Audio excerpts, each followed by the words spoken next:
Good morning everyone. तो आज हमारे भारत के दिव्य सफ़र का 7वां दिन है और हम लोग रात को ही आ गए थे उज्जैन। और उज्जैन में हम लोग एक तो महाकालेश्वर अपने जो बाबा का मंदिर है वहाँ पर दर्शन करेंगे। इसके अलावा ओमकारेश्वर में भी शाम को हम लोग कर लेंगे। तो आज हमारे 2 ज्योतिर्लिंग हैं। इसके अलावा एक काल भैरव का मंदिर है, उसे भी हम लोग कवर करने की कोशिश करेंगे। और शनि देव का मंदिर है, उसे भी आज हम लोग दर्शन करने की कोशिश करेंगे। देखिए, हमारा भारत का ये दिव्य सफ़र का 7वां दिन और 10,000 किलोमीटर की यात्रा बहुत सफलता से हो रही है, अच्छे से हो रही है। और हमारी फ्रांस गाड़ी से हम लोग कर रहे हैं। 2 ज्योतिर्लिंग हम पहले करके आ चुके हैं और 2 ज्योतिर्लिंग हमारे उज्जैन के अंदर है। तो अजय, कैसा लग रहा है? बहुत बढ़िया। अपन ने दो ज्योतिर्लिंग और एक धाम कर चुके हैं। तो अभी तक तो अपनी जर्नी बहुत ही बढ़िया जा रही है शिव जी के आशीर्वाद से। और मैं चाहूँगा कि ये आशीर्वाद ऐसे ही बना रहे और ये पूरी जर्नी बहुत ही अच्छे से हो जाए। और दुनिया में जिस तरह का अभी क्राइसिस चल रहा है, उस तरह से अभी जो मोदी जी ने भाषण भी दिया उससे थोड़ी सी लुक होगी, लेकिन मुझे लगता है कि सब कुछ ठीक ही होगा। जब उसने यहाँ तक अपने को ये यात्रा के लिए इतना सौभाग्य दिया है, तो मेरे ख्याल से वो पूरी भी वही कराएगा। ये बात सही बोल रहा है अजय कि देखो, जब डोर खींचता है ना बाबा, तो 12 ज्योतिर्लिंग हम लोग एक साथ ही कर रहे हैं और 4 धाम की यात्रा भी एक साथ कर रहे हैं। तो आगे भी सब कुछ सही होगा। और छोटी मोटी जो मोदी जी ने कहा है कि जैसे कोरोना में था वैसा सोच करके चलिए, मतलब जो चीज़ें नेसेसरी हैं उन्हें ही आप उसी तरीके से यूज़ करें। अननेसेसरी किसी चीज़ को यूज़ ना करें, जैसे कि गैस सिलेंडर हो गया या फिर पेट्रोल हो गया, अननेसेसरी ना घूमें। और इन सभी चीज़ों को ध्यान में रखते हुए आप चीज़ों को यूज़ में लें। और आगे चलते हुए सारी चीज़ एक्सप्लोर करते हुए चलेंगे और दर्शन करेंगे आज हमारे एक तो काल भैरव के, शनिदेव मंदिर के, और हमारा तीसरा ज्योतिर्लिंग और चौथा ज्योतिर्लिंग जो कि उज्जैन में ही है। पार्किंग की जो व्यवस्था है वो सभी जगहों पर पेड पार्किंग है, लेकिन हम लोगों ने जो होटल लिया था उसकी पार्किंग हमारी गाड़ी हमने पार्क कर दी ताकि एक्स्ट्रा जो है हमारा पैसा ना लगे। पहले हम लोग दर्शन करेंगे, उसके बाद में जो है कुछ नाश्ता वगैरह लेंगे, फिर आगे की तरफ चलेंगे, या तो काल भैरव या तो फिर शनिदेव मंदिर। तो यहाँ पर राम घाट दिख रहा है सामने और शिप्रा नदी यहाँ पास में ही है। और उज्जैन को जो है धरती का केंद्र भी कहा जाता है। जब भी हम मंदिर के प्रेमिसेस में आ जाते हैं तो एक अलग ही पॉजिटिविटी होती है। जैसे कि देख रहे हो उस साइड में भी जो है हवन वगैरह चलता रहता है, पूजा वगैरह होती रहती है। पास में ही घाट है काफ़ी बड़ा, ये देखो कुछ इस तरीके से राम घाट है, बड़ा मंदिर है, काफ़ी सारे, बहुत सारे मंदिर हैं। और मार्केट वगैरह तो होता ही है सभी जगहों पर। आप देखेंगे जहाँ पर भी मंदिर का प्रेमिसेस होता है आसपास में काफ़ी सारे मंदिर वगैरह होते हैं। तो यहाँ पर भी आप देखेंगे मंदिर वगैरह हैं। कुछ सामान लेना है आपको पूजा के लिए तो वो भी यहाँ पर आपको मिल जाता है। तो देखो थोड़ा ऊपर की ओर आ गए, यहाँ पर सामने ही गणेश जी का मंदिर है। और इस तरफ अगर आप देखेंगे तो यहाँ पर जो है संतोषी माता का मंदिर है। इस तरफ यहाँ पर सामने की तरफ मैं आपको दिखाऊँ तो ये देखिए, यहाँ ये एक छोटा सा रेजिडेंशियल एरिया है, जिम भी है यहाँ पर। देखो, ये तो मुकेश जी बहुत दिनों बाद आते हैं ना जब, तो थोड़ा सा याद सा नहीं रहता। और मार्केट में यहाँ तो फिर भी ठीक है। अपन वहाँ गए थे ना, हाँ, यहाँ पे सावरे सेठ जी के, हाँ, वहाँ तो हर बार चीजें चेंज जाती, पता नहीं लगता। वहाँ तो काम चलता रहता है एनी टाइम जब भी आते हैं। ये तो है ही। अब देखो बताया है कि आगे की साइड में है। वैसे हम काफ़ी टाइम पहले आया था, मुकेश जी भी काफ़ी टाइम पहले आए थे। 1.5 साल हो गए। शनिवार, सोमवार और रविवार को भीड़ रहती है ना। अच्छा, रश का भी है, आधे घंटे में दर्शन कर लो आप। आधे घंटे में दर्शन हो जाएंगे। और मोबाइल वगैरह सब अलाउड है मंदिर आपका मोबाइल पास में अलाउ होगा। हाँ, बाकी अगर चेकिंग वगैरह होती है तो लोकर बना हुआ अंदर, हाँ, लोकर रहते हैं, ठीक है आप लोग। अच्छा जी। तो देखो मोबाइल वगैरह वैसे अलाउड है, लेकिन अगर चेकिंग वगैरह होगी तो लॉकर है अंदर, उसमें रख सकते हो आप। देखो भीड़ कितनी हो रही है, भीड़ एनी टाइम इतनी ही रहती है। बाहर प्रसाद वगैरह मिलता है, जूते चप्पल बाहर उतारना चाहो तो बाहर भी उतार सकते हो, और चाहो अंदर, मतलब अंदर स्टैंड वगैरह बने हुए तो वहाँ पर भी आप उतार सकते हो। तो यहाँ पर शूज़ वगैरह आप उतार दो, स्टैंड वगैरह बने हुए हैं, नीचे उतार दो शूज़। पर प्रसाद देखो वैसे अंदर नहीं चढ़ाने देते। यहाँ पर देखो, यहाँ उतार दिए अजय ने भी, यहाँ पे शूज़ वूज़ उतार दिए हैं। चलते हैं अंदर, पहले दर्शन कर लेते हैं। अभी ये जो देख रहे हैं सामने, ये कॉरिडोर बना दिया। जैसे जैसे श्रद्धालु बढ़ रहे हैं ना, वैसे वैसे ये थोड़ा सा इसको और ज़्यादा बड़ा बना रहे हैं ताकि भीड़ ना हो, किसी को कोई दिक्कत ना हो, प्रॉब्लम ना हो। तो इसीलिए दर्शन हम लोगों ने कर लिए हैं, बहुत अच्छे से दर्शन हमारे हो गए। आज फ्राइडे है तो इतनी भीड़ नहीं थी, लेकिन अभी क्या हो गया है कि यहाँ पर भी मोबाइल जमा होने लग गया, शायद इस वजह से, ताकि भीड़ थोड़ी सी डाइवर्ट हो जाए और आराम से लोगों के दर्शन हो पाए। इसी वजह से जो है यहाँ पर अभी मोबाइल, जो भी आपका इलेक्ट्रिक सामान है वो जमा होता है, उसे जमा कराने के बाद में आप आराम से दर्शन कर सकते हैं। प्रसाद भी चढ़ने लग गया है, पहले नहीं चढ़ता था, अभी प्रसाद भी चढ़ने लगा है, तो प्रसाद भी आप लेकर के प्रसाद चढ़ा सकते हैं। बहुत ही अच्छे तरीके से हमारे दर्शन हो गए। और मेन एंट्री कुछ यहाँ से देखिए एक बार, श्री महाकालेश्वर मंदिर। और ये हमारा तीसरा ज्योतिर्लिंग है जो कि हमने बहुत ही सफलता से, बहुत ही अच्छे तरीके से दर्शन यहाँ पर हमारे हो गए। और 2 ज्योतिर्लिंग हम लोग पहले कर चुके थे, अब ये हमारा तीसरा ज्योतिर्लिंग है। और इसके बाद में हम लोग ओमकारेश्वर भी करेंगे जो कि यहाँ से नीरस, ये पास में यहाँ से होने वाला है। उसके बाद में यहाँ से हम लोग देखिए 4 स्पॉट्स हैं यहाँ पर जहाँ पर हम लोगों को दर्शन करने हैं। पहले तो यहाँ पर हम लोगों ने महाकालेश्वर के दर्शन कर लिए, फिर यहाँ से हम लोग जाएंगे जो है अपने काल भैरव, उसके बाद में हम लोग जाएंगे यहाँ से जो शनि मंदिर है वहाँ पर, फिर उसके बाद में ओमकारेश्वर के भी दर्शन करें। तो 4 जगह हैं जहाँ पर आज के दिन दर्शन करने हैं। आज है हमारा 7वां दिन इस भारत के दिव्य सफ़र का, जो कि 10,000 किलोमीटर की यात्रा है, जो कि हमारी फ्रांस गाड़ी से हम लोग कर रहे हैं। देखिए पहले बात कर लेते हैं मंदिर की मान्यताओं के बारे में कि क्या यहाँ की मान्यता है और क्यों इसे जो है माना जाता है। तो सबसे पहले बता दूं दोस्तों, मैं ये जो जगह है ये एक क्या नाम था, एक राक्षस हुआ करता था, दूषण के नाम से राक्षस हुआ करता था, जो कि यहाँ नगरी के लोगों को परेशान किया करता था बहुत ज़्यादा। तो शिवजी ने जो है महाकाल के रूप में यहाँ पर जो है दूषण करके यहाँ पर एक राक्षस हुआ करता था, नगरी के लोगों को परेशान किया करता था। और जो अपने शिवजी हैं वो यहाँ पर प्रकट हुए, जो कि महाकालेश्वर के रूप में प्रकट हुए और उनका वध किया और यहाँ के लोगों को उससे निजात दिलाई। तो ये तो यहाँ की जो है मान्यता है। और 1300 ईस्वी के अंदर ये जो मंदिर है, पहले बहुत भव्य, बहुत बड़ा मंदिर हुआ करता था। 1300 ईस्वी के अंदर मुग़लों द्वारा इस मंदिर को पूरी तरीके से खंडित कर दिया गया था। और 1800 ईस्वी के अंदर मुग़लों के द्वारा जो टूटा हुआ था उसको मराठाओं द्वारा फिर से बनाया गया, जहाँ पर आज हम लोग दर्शन कर पाते हैं। जैसे सामने आप देख पा रहे हैं भव्य मंदिर है, बहुत से पर्यटक यहाँ पर आते हैं, बहुत से श्रद्धालु आते हैं जो कि यहाँ पर प्रॉपर्ली दर्शन कर पाते हैं। देखिए एकमात्र ये ऐसा ज्योतिर्लिंग है जो कि दक्षिण मुखी है और यहाँ की जो भस्म आरती है वो पूरे वर्ल्ड के अंदर फेमस है, मतलब बहुत ज़्यादा फेमस है, बहुत ज़्यादा मान्यता है उसकी। वो पूरे मंदिर का प्रांगण कुछ इस तरीके से, हर जगह पे कुछ ऐसी आपको बड़ी बड़ी प्रतिमाएं, मूर्तियां देखने को मिलती है, क्योंकि एक अलग ही लुक देती है। देखो हनुमान जी की भी यहाँ पर एक बड़ी स्टैचू है, ये देखिए शानदार सी। अब देखो यहाँ पर भी बहुत सी प्रतिमाएँ हैं आपको देखने को मिलती हैं, देखिए कुछ इस तरीके से हैं। और अलग ही यार, हर मंदिर में आपको अलग अलग प्रकार की प्रतिमाएँ मिलती हैं। प्रसाद कुछ इस तरीके से यहाँ से लेना पड़ता है, कुछ ऐसा प्रसाद है और कुछ ऐसा नज़र बट्टू वगैरह और प्रसाद वगैरह आप चढ़ा सकते हैं काल भैरव के। अब काल भैरव की भी एक स्टोरी है, वो मैं आपको बताऊंगा, पहले मंदिर में दर्शन कर लेते हैं। पार्किंग मैंने आपको नहीं दिखाई थी, मतलब पार्किंग दिखा दूँ। पार्किंग के लिए ये जगह है जहाँ पर अपनी गाड़ियाँ पार्क कर सकते हैं। यहाँ से प्रसाद ले लीजिएगा, यहाँ प्रसाद मिल जाएगा काल भैरव में। प्रसाद कुछ इस तरीके का है, नज़र बट्टू है, फूल है और आप हाथ में पहनने के लिए धागे हैं, प्रसाद है। देखो ये है प्रवेश द्वार, जो कि रास्ता है मंदिर में जाने के लिए। हम लोग बिल्कुल गेट के पास में आ गए हैं और कुछ इसकी भी स्टोरी है। तो मुकेश जी बताइए क्या स्टोरी है इसकी? स्टोरी है सर कि पौराणिक कथाओं के अनुसार ये माना जाता है कि सबसे पहले तो देखिए भगवान जो शिव है उनका रौद्र रूप माना जाता है काल भैरव को, और जो उज्जैन नगरी है उनके कोतवाल यानी रक्षक माने जाते हैं ये। दूसरी जो चीज़ है वो जब भगवान शिव है उनको गुस्सा आया तो उनको जटाओं से उन्होंने काल भैरव को उत्पन्न किया। तो काल भैरव ने क्या किया कि ब्रह्मा जी का एक सिर काट दिया, अच्छा, जिससे ब्रह्मा जी की जो है हत्या का उन पर दोष लग गया, ब्रह्म हत्या का दोष लग गया। तो उन्होंने तीर्थ यात्रा की सब कुछ, लेकिन उनको मुक्ति नहीं मिली।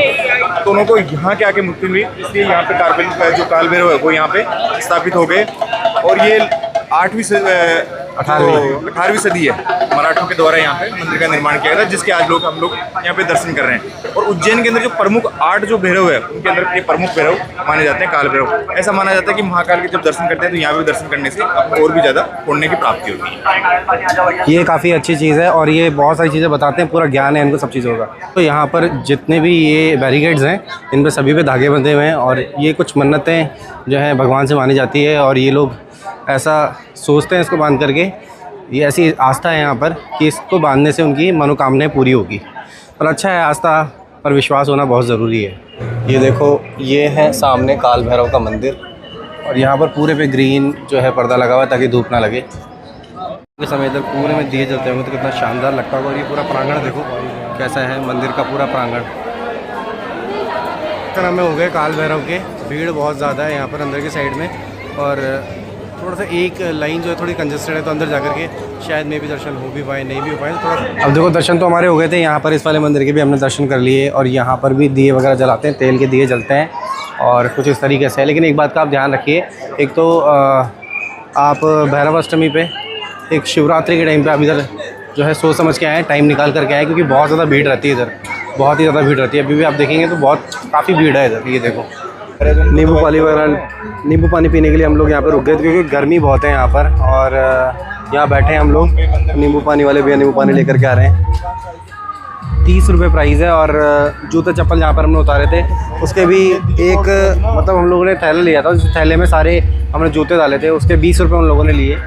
पार्किंग का कोई चार्ज नहीं लगा क्योंकि हमने प्रसाद ले लिया था उनसे, तो उसका कोई चार्ज नहीं लगा। और सोडा जो है 30 रुपये चार्ज है। क्या नाम बोलना है? कचरू सेठ हमारा काल भैरव मंदिर वाले आदेश। जय श्री महाकाल। जय श्री महाकाल, जय श्री महाकाल। पार्किंग यहीं करनी है आपको जब भी आप आएँ। बहुत अच्छी दुकान है और यहीं पे प्रसाद आपको मिल जाएगा। महाकालेश्वर से दर्शन करके हम लोग निकल चुके हैं और एक ऋण मुक्तेश्वर शनिदेव का मंदिर है, वहाँ उसी तरफ भी जा रहे हैं। और यहाँ से 1-1.5 किलोमीटर की दूरी पर ही, ज़्यादा दूरी पर नहीं है। वहाँ दर्शन करते हैं, फिर सीधे निकलेंगे हम लोग ओमकारेश्वर। ये देखिए, ये है ऋण मुक्तेश्वर महादेव मंदिर। और ये मंदिर जो अपने काल भैरव है वहाँ से नज़दीक है, लगभग 3.5 किलोमीटर की दूरी पर है। यहाँ पर भी आप दर्शन करते हुए जाएं। और इसकी मान्यता ऐसी है, जिनके ऊपर भी कर्जा हो रखा है वो यहाँ पर आकर के दर्शन करते हैं। और यही आशा में, यही उम्मीद में कि उनकी जो ऋण जो उन पर चढ़ा हुआ है, जो उन पर कर्जा चढ़ा हुआ है, उससे उनको मुक्ति मिलेगी। पीछे की साइड में गौशाला भी है। यहाँ पर गायों को अगर कुछ खिलाना चाहते हैं तो यहाँ से लेकर के और वहाँ पर गायों को चारा खिला सकते हैं। और ये है ऋण मुक्तेश्वर महादेव मंदिर, जो कि पास में ही बड़ा एक बरगद का पेड़ है, बढ़िया छाया रहती है यहाँ पर। और इसकी बहुत मान्यता है, तो यहाँ पर भी आप ज़रूर दर्शन कीजिएगा। पीली पोटली के अंदर पीले वस्त्र का और गोदान है, जिससे कि ये मान्यता है कि आपको कर्जे से मुक्ति मिलती है। बहुत बड़ी गौशाला है यहाँ पर और यहाँ से आप चारा भी खिला सकते हैं। देखो सीएनजी डलवा रहे हैं हम लोग। 93 रुपीज़ सीएनजी है यहाँ पर। जयपुर में 91 रुपीज़ है। और जिन जगहों से हमने भराई लगभग कहाँ पर, कहीं पर 80 रुपये, कहीं पर 81 रुपये, ऐसे अलग अलग थी। मगर सबसे महंगी यहीं पर है, जो कि उज्जैन में है। ये जो उज्जैन से सीधा ओमकारेश्वर जाता है। और हमें ये दिखा ये वाला रेस्टोरेंट, जो कि देवश्री रेस्टोरेंट, शाकाहारी, शुद्ध शाकाहारी रेस्टोरेंट है। यहाँ पर हम लोगों ने गाड़ी रोकी। रोकने के बाद में देखिए हम यहाँ पर खाना वगैरह ले लेते हैं। और कैसा क्या खाना है वो सारी चीज़ें मैं आपको बताता हुआ चलूँगा। देखिए अभी हमें गाड़ी कंडीशन ऐसी है, अभी धुलाई नहीं हमने गाड़ी, धुलवाएंगे जब हम लोग आगे स्टॉपेज लेंगे तब वहाँ पे गाड़ी को धुलवाएंगे। सर्विस भी करानी है। और अधिकतर मैं सफ़र में प्रेफर करता हूँ क्योंकि ईजी टू डाइजेस्ट होता है, आराम से डाइजेस्ट हो जाता है, तो राइस ही लेता हूँ अधिकतर मैं। ये आ गई हमारी 3 छाछ, चावल और दाल, इसके अलावा रोटी, बटर मिल्क और साथ ही यहाँ पर सेव टमाटर। अब खा लेते हैं फिर निकलेंगे हम लोग। लोगों ने खा लिया है, खाना बहुत अच्छा था, दाल भी, राइस भी, छाछ भी, ओवरऑल काफ़ी अच्छा खाना था, हमें बहुत अच्छा लगा। बिल देखते हैं कितना है। हो गया है 385 रुपीज़। और ये हो गया भैया अंकित चौधरी जी और ये गुजर साहब हैं, गुजर भाई हैं हमारे। और ये इनका रेस्टोरेंट है। खाना हमें बहुत अच्छा लगा भैया, बहुत अच्छा खाना बनाते हो, सर्विस भी आपकी बहुत अच्छी है। एड्रेस बता दो एक बार यहाँ का। उज्जैन से 20 किलोमीटर अंदर की साइड और बाईपास रोड नरवर में पड़ता है आपका। खाना सच में बहुत ही शानदार था, हम लोगों ने यहाँ पे खाना खाया, बिल भी ज़्यादा नहीं आया। तो भैया के पास अगर इस रास्ते से आप जा रहे हो ओमकारेश्वर की तरफ, तो भैया के रेस्टोरेंट में ज़रूर रुकना। बस देखिए काफ़ी अच्छा बाईपास है। अभी हम लोग जो देव होटल था वहाँ से निकल गए। खाना काफ़ी अच्छा था, जैसे मैंने आपको बताया। रोड अभी तक काफ़ी अच्छी है। और आगे देखते हैं आगे क्या रूट रहती है, कैसी क्या रूट रहती है, वो भी देखते हैं। अभी हम लोग जा रहे हैं सीधे ओमकारेश्वर। मैं आपको रोड दिखाता हुआ चल रहा हूँ, सारी की सारी कैसी रोड्स हैं, रोड की कंडीशन है, ताकि अगर आप भी सफ़र कर रहे हैं, यात्रा कर रहे हैं, तो आपको पता रहे कि कौन सी रोड कैसी है। एक चीज़ मैं आपके साथ शेयर करना चाहता हूँ, ये हमारे साथ आज होटल में हुआ। ठीक है, चेकआउट टाइम जो होता है ना होटल्स का, अधिकतर 11 बजे ही होता है। और ये लोग क्या करते हैं ना, बाहर एक पर्ची चिपका के रखते हैं, इसमें लिखते हैं 9 बजे का जो है चेकआउट टाइम रहेगा। अब क्या होता है कि थोड़ा सा आप सफ़र में है तो थोड़ा लेट उठते हैं, और मंदिर में भी काफ़ी भीड़ थी, तो उस वजह से हम लोग 10 बजे पहुँचे। सिर्फ 1 घंटे का जो है वहाँ पर हमको ज़्यादा टाइम लगा। और हम लोग यही सोच करके निकले थे कि जो चेकआउट टाइम है वो लगभग 11 बजे का होगा, लेकिन वो कॉल्स आने लग गए। और इनके पैसे ऐंठने की एक अलग ही ये टेक्निक है, मतलब निंजा टेक्निक कह सकते हैं इसको हम लोग।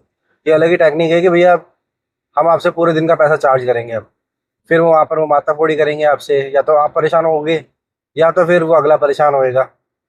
तो ये इससे आप बच के रहिए, पहले ही पूछ लीजिए अगर आप। जब भी जाओ तो शाम को ही पूछ लो हाँ कि भैया सुबह कितने बजे चेकआउट है। बाद में कोई माथा फोड़ी हो, टेंशन ही नहीं है। मान लो 9 है तो 9 है, काम खत्म है, लो चलो कोई बात नहीं, कम से कम पता तो रहे। हाँ, तो अगर 9 बजे का टाइम है तो 9 बजे ही जब भी आप चेक इन कर रहे हैं उसी टाइम आप पूछ लो कि भैया क्या टाइम रहने वाला है, उसी हिसाब से फिर आप दर्शन करो, उसी हिसाब से सारे शेड्यूल आपका बनाओ। देखो यहाँ से इंदौर जो है मात्र 22 किलोमीटर रह गया है, और अभी तक की जो रोड थी वो काफ़ी अच्छी रोड है सारी की सारी। और हमारे पास अभी बच गए हैं 170 टोल के पासेस, मतलब हमने पास लिया था तो 3,000 रुपये समथिंग का जो है पास था, जिसमें 200 टोल फ्री मिलते हैं। और अभी हमने 30 टोल जो है हमारे 30 टोल लग चुके हैं, 170 टोल बचे हुए हैं। लोग आ गए हैं इंदौर में, मतलब प्रॉपरली इंदौर में पहुंच चुके हैं। और यही रोड है जो आगे जा करके मुंबई को भी कनेक्ट करता है। ये देखिए अभी तक तो रोड बिल्कुल सही मिला है, लेकिन एक चीज़ मुझे समझ में नहीं आ रही यहाँ पर कि ये देखिए 75 किलोमीटर बचा है, लेकिन हमें जो ओमकारेश्वर का टाइमिंग बता रहा है वो 2 घंटे 16 मिनट का दिखा रहा है। अब 2 घंटे 16 मिनट किस चीज़ में लगने वाले हैं ये मेरे समझ में नहीं आ रहा। और 74 किलोमीटर ही है इसलिए। अब देखते हैं आगे का रूट, शायद थोड़ा सा ख़राब होगा तो इस वजह से दिखा रहा है। मैं आपको दिखाते हुए चलूँगा क्योंकि बहुत सारे व्यूवर्स मुझे ऐसे कहते हैं भाई रोड्स भी दिखाओ आप, तो देखो रोड्स की ये अभी कंडीशन है। हम लोग इंदौर से थोड़ा सा आगे की तरफ हैं, और जो अपना ओमकारेश्वर है मंदिर है वहाँ से लगभग 53 किलोमीटर पहले हैं। ये देख लो चाहे आप, इस समय दिखाता हूँ आपको। और घंटे दिखा रहा है 2 घंटे 2 मिनट। वो इसलिए दिखा रहा था ये क्योंकि यहाँ पर बहुत खतरनाक वाला जाम है। रोड में बीच में काम चल रहा और रोड का बीच में जगह जगह पर काम चल रहा है, सभी जगह पर लगभग फ्लाईओवर का काम चल रहा है, रोडों का काम चल रहा है, पूरा ही काम चल रहा है। तो अभी तो ये स्थिति है फिलहाल, और हम लोग फंसे हुए हैं जाम में। लगभग हमारे को जो है यहाँ पर खड़े खड़े हो गया है 25-30 मिनट हो चुके हैं, आधा घंटा हो चुका है खड़े खड़े, लेकिन अभी तक जाम नहीं खुला है। शायद आगे रोड का काम चल रहा है, ट्रक्स वगैरह निकल रहे हैं। कुछ लोग तो यहाँ से जो है ना ओवरटेक भी कर रहे हैं, गाड़ी को आगे ले जाते हैं सेकंड लाइन में, और गाड़ी फंस जा रही है उसकी वजह से भी। अगर आप लोग भी जा रहे हैं तो लाइन बाई लाइन ही चलें, इधर उधर दूसरों की लाइन में गाड़ी ना घुसाएं, इससे कि दूसरे लोग भी परेशान ना हो। देख लो लगभग हमारे को कितना टाइम हो गया होगा मुकेश जी? 4:11 तो लास्ट में मैंने जब वीडियो बनाया तब दिखाया था। अब देख लो 5 बज रही है, पौन घंटा तो ये हो गया। पौन घंटा हो गया हमारे को, 1 घंटा लगभग 1 घंटा हो जाएगा हमारे को। ट्रैफिक बहुत ज़्यादा है, और बहुत ही ज़्यादा ट्रैफिक है, पूरा जाम हो रहा है। सिंगल रोड है और शायद रोड बन रही होगी आगे। ट्रकें देखो गलत जगह पे ट्रक्स खड़े हैं, तो उसकी वजह से भी थोड़ा सा जाम हो रखा है, थोड़ा सा नहीं बहुत ज़्यादा। फ्लाईओवर का काम चल रहा है, इस वजह से पूरे में जाम लग रहा है पीछे की साइड में, और इस पर टाइम लगेगा मुझे इतना लगता है। और आज 27 तारीख है, मतलब 27 मार्च है 2026। अब आप देखो ये वाला रोड ठीक है, पीछे जो रोड जहाँ से हम आए हैं वहाँ पूरे में जाम था क्योंकि फ्लाईओवर का काम चल रहा है। तो दोस्तों हम लोग अभी लगभग 16 किलोमीटर पहले हैं। ये देखो कुछ इस तरीके से दिखा रहा है, 34 मिनट का रास्ता है ओमकारेश्वर से, और जगह पड़ती है बड़वा करके, वहाँ पर हम लोग हैं। और ये मार्केट सिटी जैसा है, मतलब मेन बाज़ार वगैरह सब कुछ यहाँ पर है। और रोड वगैरह देखिए यही रोड है, इसके अलावा दूसरा रोड है नहीं, तो यहीं से आपको आना पड़ेगा। फ्लाईओवर का काम पीछे चल रहा था, जैसे आप देख ही रहते कि फ्लाईओवर का काम वहाँ पर चल रहा है। जगह जगहों पर भीड़ ज़्यादा है, मैं भी शायद श्रद्धालु पहले से ज़्यादा हो गए, क्योंकि मैं काफ़ी टाइम पहले आया था ओमकारेश्वर। मैंने तीन ज्योतिर्लिंग पहले कर लिए थे मैंने। एक तो ओमकारेश्वर, महाकालेश्वर, और दूसरा जो है अपना केदारनाथ, मैं पहले ही कर चुका हूँ ये तीनों। वहाँ पर पहले इतनी भीड़ नहीं थी, जब मैंने आपकी बार जो भीड़ देखी दोनों ही जगहों पर ज़्यादा भीड़ है एज़ पर कंपेयर पहले अगर आप देखोगे, और अब में अगर आप देखोगे तो पहले से ज़्यादा भीड़ थी। तो यही है रास्ता, और यही है आज का पूरा जो है सफ़र। और सफ़र कुछ ऐसा है कि हम लोग आज ही दर्शन करेंगे, और आज ही दर्शन करने के बाद में यहाँ होटल लेकर के रुकेंगे, और सुबह हम लोग को नासिक निकलना है। तो 100% कोशिश करेंगे कि नासिक कल सुबह निकल जाएं। दोस्तों अभी यहाँ से जो रह गया है हमारा लगभग 3 किलोमीटर का रास्ता है, लेकिन ये 3 किलोमीटर का रास्ता भी ऐसा है ना, बिल्कुल टूटी पड़ी है रोडें, और बहुत ही गंदे तरीके से टूटी पड़ी है। जो लगभग दिख पा रहा है वो मैं दिखा देता हूँ, देखो आपको। ये सिंगल तरफ का रास्ता ही चालू है, बाकी एक तरफ पूरी रोड टूटी हुई है। तो अगर अभी आप आ रहे हैं तो आप टाइम निकाल करके आइएगा, क्योंकि देखिए एक ही सिंगल तो रास्ता ही है, दूसरा कोई रास्ता है नहीं, और ये भी रोड टूटी हुई है। तो बहुत टाइम लगा हमें, जहाँ पर हमें लगने चाहिए थे सपोज 4 घंटे, वहाँ पर हमें लगे हैं 2 घंटे एक्स्ट्रा, 2.5 घंटे एक्स्ट्रा लगे हमें। तो आप समझिए कि कितना भयंकर रोडों का काम चल रहा है, और कितना यहाँ पर जो है ट्रैफिक था, और कितना जाम हो रखा था। तो वो सोच करके आइएगा। और अभी हम फाइनली लगभग 10 मिनट में पहुंचने वाले हैं। 10 मिनट ही दिखा रहा है, लेकिन शायद इसमें भी टाइम लगे थोड़ा सा, कि रोडें टूटी पड़ी है, कहीं पर कुछ जाम, कहीं पर कुछ जाम, कोई गाड़ी ब्रेक डाउन है कहीं पर। तो ऐसी दिक्कतें रोड पर सभी जगहों पर देखने को मिल ही जाती है। और यूजुअली इन रोड पर भी हमें देखने को मिली, क्योंकि जहाँ पर रोड सही है वहाँ पर आदमी गाड़ी को सेट देता है, फिर दूसरा आदमी चाहे फिर उसमें परेशान होता रहे, होता ही है ऐसा। और इस वाले रूट पे हमें यही सब कुछ देखने को मिलेगा, लेकिन हम लोग पूरे पेशेंस के साथ में धीरे धीरे गाड़ी को आगे लेकर के और बिल्कुल ओमकारेश्वर तक पहुंचने ही वाले हैं, और दर्शन करेंगे, फिर होटल वगैरह लेंगे। रात हो गई थी तो हमने सोचा कि सुबह ही करें दर्शन, और ये है होटल, पहला होटल हम लोग देख रहे हैं। और इस वाले में रूम की बात है, मैंने हाँ। ले लिया, उसमें ले लिया। रूम तो ले लिया ना वहीं पे। हाँ, देखो भगवती भोजनालय पे हम लोग रुक गए हैं। यहाँ पर कुछ हम लोग जो है डिनर करेंगे और रात को होटल में रुक जाएंगे, क्योंकि देखिए रात लेट नाइट हो गया और 2 घंटे लगते हैं वहाँ पर दर्शन करने में, और अच्छे से आपको दिखा भी नहीं पाते मंदिर, और नीचे मंदिर का पूरा प्रांगण नहीं दिखा पाते। इसलिए हमने सोचा कि सुबह दर्शन हो जाएंगे आराम से 6-7 बजे, फिर हमको नासिक निकलना है तो नासिक निकल जाएंगे, 10 घंटे का रास्ता है। और नया बस स्टैंड जो है उसके पास में ही नया वाला बस स्टैंड है, उसके जस्ट पास में वाला भगवती भोजनालय है। तो यहाँ पर रुक के आप खा सकते हैं, यहाँ से पास में 3 किलोमीटर की दूरी पर ही है, ज़्यादा दूरी पर नहीं होने वाला। तो अब खा लेते हैं पहले खाना, उसके बाद में चलेंगे होटल में, और आज की पूरी जो भी हुआ है वो सारी चीज़ें बात करते हैं चल के होटल में। मैंने मंगाई है खिचड़ी, और मैंने और अजय ने, और मुकेश जी ने मंगवाई है पालक मटर, रोटी और छाछ मंगाई है हम लोगों ने। पहले तो खा लेते हैं, क्योंकि देखिए ज़्यादा खाने का मन नहीं था, जैसे पेट भारी भारी सा हो रहा है, क्योंकि आज सफ़र कुछ ऐसा था, और थोड़े से थक भी गए, गाड़ी एक्सीलेट बार बार कर करके थोड़ी प्रॉब्लम हुई। देखते हैं इसे खाते हैं, फिर चलते हैं रूम की तरफ। 610 रुपये का बिल हो गया, ये देखो। और ये है कुछ इस तरीके से पूरा होटल का व्यू। ठीक ठीक था, ना ज़्यादा अच्छा और ना ही ज़्यादा बुरा कह सकते, ठीक है। और ये हमारी रानी खड़ी है, भारत का दिव्य सफ़र। अब चलेंगे होटल और थोड़ी सी वीडियो वगैरह एडिट करेंगे। ये है रेस्टोरेंट, जो कि भगवती भोजनालय एंड रेस्टोरेंट है। ये वाला रोड है जहाँ से हम आए थे। श्री ओमकारेश्वर तीर्थ नगरी में पधारने के लिए धन्यवाद। ये सामने बोर्ड है, इसके जस्ट पास में ही है। और जो बस स्टैंड है नया वाला, उसके जस्ट पास में ही ये वाला रेस्टोरेंट है, यहाँ पर आप खा सकते हैं। अब देखो होटल प्राइड हमने ले लिया है, बिल्कुल हाईवे से लगता हुआ, ये वाला बाहर वाला हाईवे, इससे लगता हुआ ये नया होटल बना है। और रूम काफ़ी अच्छा है, सबसे मेन चीज़ तो रूम काफ़ी अच्छा है, वाईफाई है यहाँ पर। और साथ ही इनका कार्ड है क्या आपका? इनका कार्ड था ना आपके पास में? कार्ड दिखाना है इनका, मैं आपको कार्ड भी दिखा देता हूँ एक बार। कार्ड देखो, कुछ ऐसा कार्ड है, इसमें नंबर भी लिखे हुए हैं।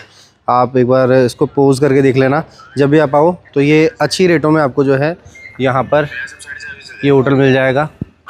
और रूम भी मैं आपको दिखाऊंगा, रूम भी काफ़ी अच्छा है यहाँ पर। गाड़ी हमने यहाँ पर खड़ी कर दी, और एक गाड़ी पीछे से, ये जो है हमारा, यहाँ से थोड़ा सा ये टूट गया पता नहीं कैसे, और आगे से गाड़ी भी आवाज़ भी कर रही है, तो कल गाड़ी दिखवानी भी है एक तो। और रूम जो है, रूम की मैं प्राइस बता दूं आपको। रूम हमारे को लगभग 1000 रुपये में पड़ा है, 3 ऑक्यूपेंसी के साथ में, जहाँ पर आपको गर्म पानी, साथ ही बढ़िया AC वाला रूम मिल गया, तो कोई दिक्कत नहीं आएगी। चलते हैं रूम में, देखते हैं। तो दोस्तों हमको मिल गया ये बढ़िया सा रूम। मैंने आपको बाहर से ओवरव्यू दे दिया था कि बाहर से अच्छा है, बाईपास से लगता हुआ है, और मंदिर से लगभग 1.5 किलोमीटर की दूरी पर है। ओमकारेश्वर जी के सुबह हम दर्शन कर लेंगे, और हमारा चौथा जो ज्योतिर्लिंग है वो सुबह कंप्लीट हो जाएगा। तो ये सबसे एक अच्छी बात है, मैंने पहले भी इसे कंप्लीट कर रखा है, और मैं 3 ज्योतिर्लिंग पहले ही कर चुका था। लेकिन अभी हमारे जो है 4 ज्योतिर्लिंग हो गए। वैसे अगर देखा जाए तो इस ट्रिप के अकॉर्डिंगली 12 ज्योतिर्लिंग और 4 धाम की यात्रा में, जो कि 10,000 किलोमीटर का हमारा सफ़र है। जयपुर से हम लोग निकले थे 21 तारीख को, और आज हो गई है 27 तारीख, 27/3/2026। देखिए आज की अगर मैं बात करूँ तो लगभग 2300 रुपये के राउंडली हमारा खर्चा आया है। खाना आज जहाँ पर भी हमने लिया लगभग 100 था, ज़्यादा अच्छा नहीं था, ना ज़्यादा बुरा कह सकते हैं। और इस होटल की अगर मैं बात करूँ, ये काफ़ी अच्छा होटल है। मैंने आपको उसका विजिटिंग कार्ड जो है मैंने आपको वीडियो में दिखा दिया, तो आप कॉल करके आ सकते हैं। 1000 रुपये इसका चार्ज है। 3 ऑक्यूपेंसी के साथ में हमारे 1 2 3 4 जने आराम से सो सकते हैं। AC वाला हमें रूम मिल गया। यहाँ पर देखिए जो अपने बाथरूम वगैरह है वो भी नीट एंड क्लीन, तो कोई दिक्कत हमको नहीं आई। अब देखिए बात करते हैं रास्ते की, सफ़र की। तो ये जो रास्ता था आज का, हम लोग जैसे उज्जैन से निकले 70 किलोमीटर आगे, उसके बाद में पूरी ही रोडें ख़राब थी क्योंकि बाईपास का और साथ ही फ्लाईओवर का काम चल रहा था। अब की बार जब भी आप आएंगे इसी दिनों में तो आपको रोड ख़राब ही मिलेगी और कोई दूसरा रास्ता है भी नहीं। वहीं से होते हुए आइए, बिल्कुल आराम से आइए और टाइम निकल करके आइए, तो ही आप जो है दोनों जगहों के दर्शन कर पाएंगे, एक तो महाकालेश्वर, दूसरा ओमकारेश्वर।